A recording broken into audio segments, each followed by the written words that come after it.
Thank you for joining us again and welcome back to our channel. If you are joining for the first time, we always appreciate your time. Listen, folks, what's happening between the country of Israel and Iran? It's a game that the continent of Africa has seen for quite some time.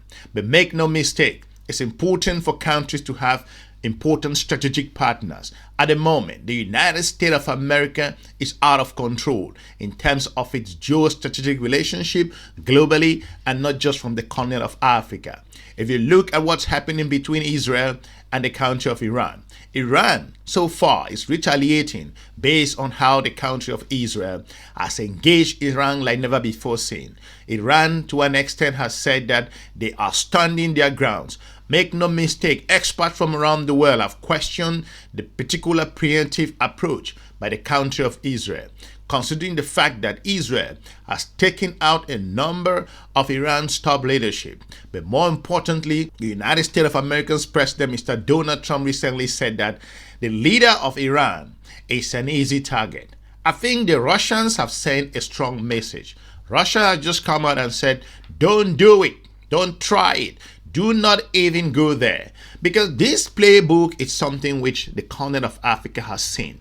If you look at what happens in Iraq, Afghanistan, more importantly, in the country of Libya, what they did there, Burkina Faso, Mali, Guinea, how this region's strategic relationship with the former colonizer, France, took a number of leaders in those regions across the continent of Africa. So, when you see countries are building partnership, they are not doing it because they don't know what they are doing. Russia has said, you cannot do what you're about to do. You can't try that. You cannot even do it. Don't even think about it, because if you try to take out the Ayatollah, it's gonna be consequences. There will be consequences. This is just pretty clear. That's the message coming out from Moscow. And I wonder what the United States of America is doing at the moment. Don't take my word for it. I will play the clip from the Sky News on how Dimitris Peskov, if you hear Mr. Peskov speaking, that's the Kremlin talking. It's not back and forth. These are the Kremlin voices. So Russia is simply telling the United States of America, don't even think about it. Don't try it, because it takes this whole ball game to a different level. So African countries understand this game, and when the language coming out from Washington, if you see geostrategic partners are pushing back like this, you know that the bells are ringing. Let's play this clip from Sky News as we continue with further analysis. Let's roll the clip. Hello. Sorry to keep you waiting. No problem. Thank you very much for coming. You're welcome. Well, I'm quite limited, actually. The meeting is going on, and as soon as it is over, I will have to run. Okay. I want to start by asking you about developments in the Middle East, and specifically the fact that America is actively considering striking Iran. What's Russia's reaction to that? Well, I think that the situation is extremely tense, and it's dangerous, not only for the region, but globally wise. And enlargement of the geography of the conflict, enlargement of the composition of participants of the conflict potentially is extremely, even more dangerous. This is our attitude, and it will lead only to, let's say, another circle of confrontation and escalation of tension in the region.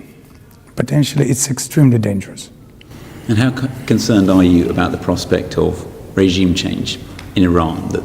Well, you know, yesterday this question was asked to President Putin when he talked to news media chiefs. It's a valid question, surely. Yes, and he said that I even don't want to speak about that, he said.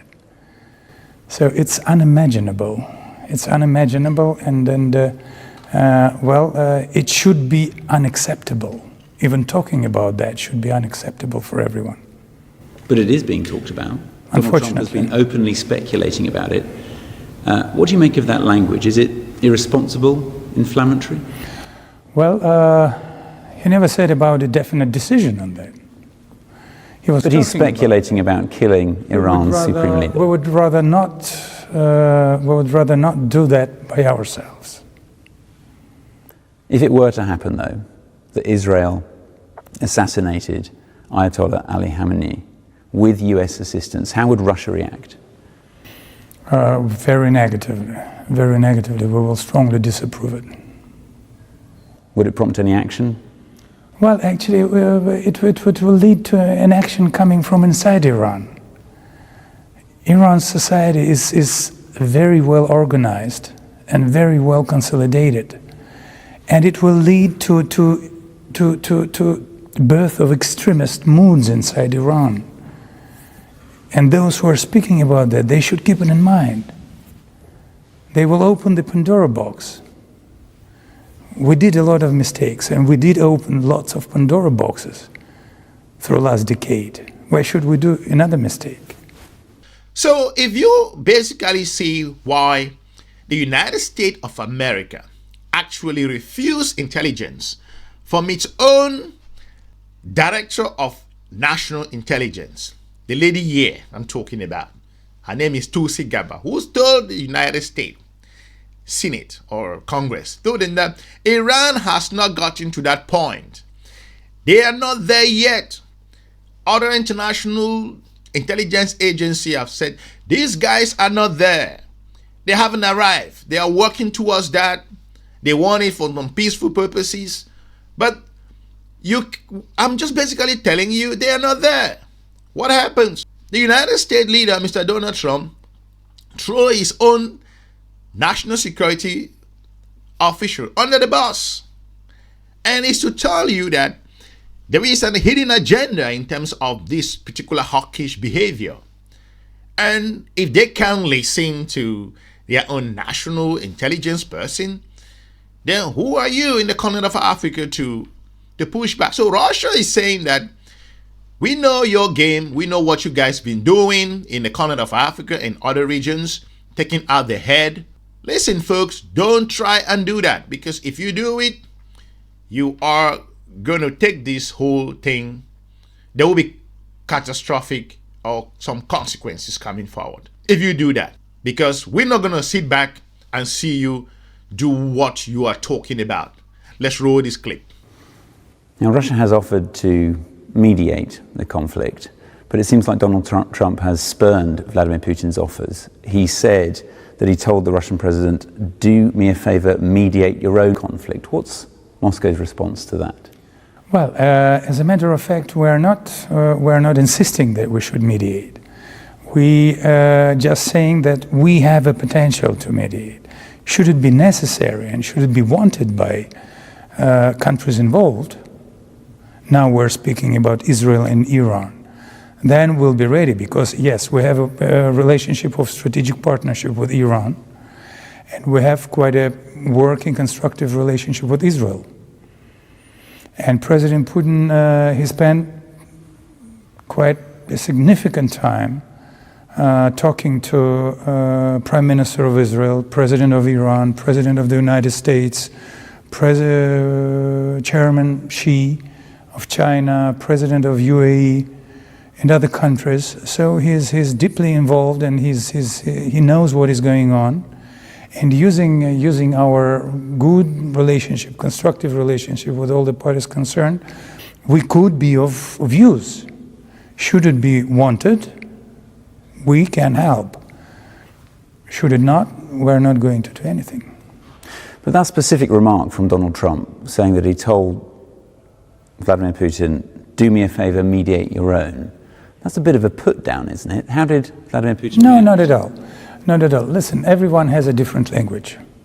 President Trump has his own unique way of speaking and his unique language. We're quite tolerant. We expect everyone to be tolerant to us, and reciprocally, we're tolerant to our vis-a-vis. So that's why we don't consider it a wrong statement. Well, yes, we have a conflict with Ukraine, and we would prefer to solve our problems through peace negotiations. And until we don't have this chance at hand, we're going to continue our military operation. Why is this essential for the continent of Africa to pay attention?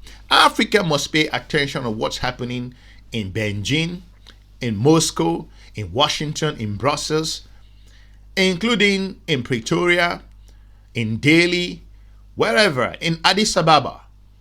There are a number of things happening, including Tokaye in Ankara. So if this type of behavior, despite the country of Israel taking the country of Iran unaware, which Iran at the moment, because make no mistake, there is challenges on both sides. It's not always good to see what's happening on both countries. And Israel is finding itself in a tough spot at the moment. And until the United States of America make a decision, which Mr. Donald Trump is saying that it's going to take 2 weeks. I don't know why he's saying that. Iran finds itself in a tough position as well. But Iran is a member of the BRICS nation. And you see what China is saying. And you see what Russia is saying at the moment. For Mr. Peskov to come out and say what he's saying, it's not for fun. He's basically telling the United States and communicating clear from what the Kremlin is saying that if you go ahead and do this, we're not going to think about it. We can't do such a thing. Because if you want to do it, don't try it. Let's play the clip. When Russia and Iran signed their Strategic Partnership Treaty in January, it formalised a relationship that's been deepening for years. The two have long cooperated on energy, with Russia helping build Iran's Bushehr nuclear power plant and working together to sidestep US sanctions on their oil and gas sectors. They've also shared military drills, most recently in March, with Russian, Iranian and Chinese navies exercising together in the Gulf of Oman.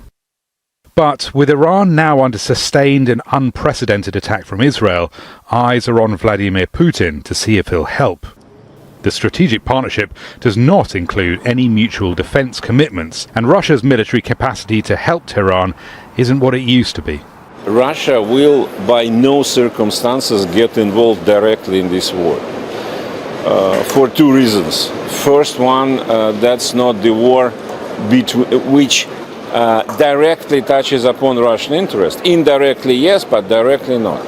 But the more important reason is that Russia has a very clear priority. And as long as this priority is in force, I mean Ukrainian conflict and Ukrainian campaign, Russia has no capacity to get involved in any other military actions. Speaking to journalists in St. Petersburg, Putin suggested Iran was on its own. You know, once we offered our Iranian friends to work together on air defense systems. They didn't show much interest then, and that's it. Speaking about the Strategic Partnership Treaty, which you mentioned, it doesn't include any clause about defence. That's number 2. And the third point, our Iranian friends didn't ask us about this, so there is nothing to discuss. But memories of the fall of Syria's Bashar al-Assad are still fresh in Moscow. It's where Assad now lives in exile. If Tehran topples, Moscow will have lost another important ally in the Middle East, undeniably a blow. But Vladimir Putin has direct lines to Israel, Iran and the Trump White House. Either as an interlocutor or just by biding his time, Putin could yet turn this crisis to Russia's benefit. Rory Challens, Aljazeera. The global community has gone rogue. There is no particular direction and leadership at the moment. Some countries basically don't respect international law. As we have seen at the United Nations, some disrespect the international processes. Some want to lead when it favors them. Others want to, big fish want to eat small fishes. And this is where the issues are. Make no error, Iran was in the middle of the discussion. They were talking. It wasn't like they were not willing to go to the table to talk. They were in the process of having this conversation. And all of a sudden, it took not just me by surprise, even you watching by surprise. So that breach of trust has made the country of Iran at the moment to be very skeptical. So even what is happening in Switzerland, it's recently, I'm talking about in a couple of hours, or European countries trying to call the country of Iran foreign minister. This is not talks. This is just basically some geopolitical engagement to ease tension. But make no mistake, the United States of America thinking that taking the head is what is the right way to go, or even proposing that, which Russia is saying that don't try, going to be the biggest blunder that the US has ever involved itself. I want to thank you for watching. Let me know what you think in regards to why this playbook is already known by the countries across the continent of Africa, and why the country of Russia is sending a strong signal to the United States and its geostrategic partners that the direction you're about to go, don't even try it, because it will change the ball game. And African countries understand this particular narrative. They've seen it across the Sahel. They have seen it across the continent of Africa. Gaddafi, the rest. We know how this game plays. Leave me a comment, and I will be looking forward to meeting you soon in our next episode. Have a good day. Bye-bye.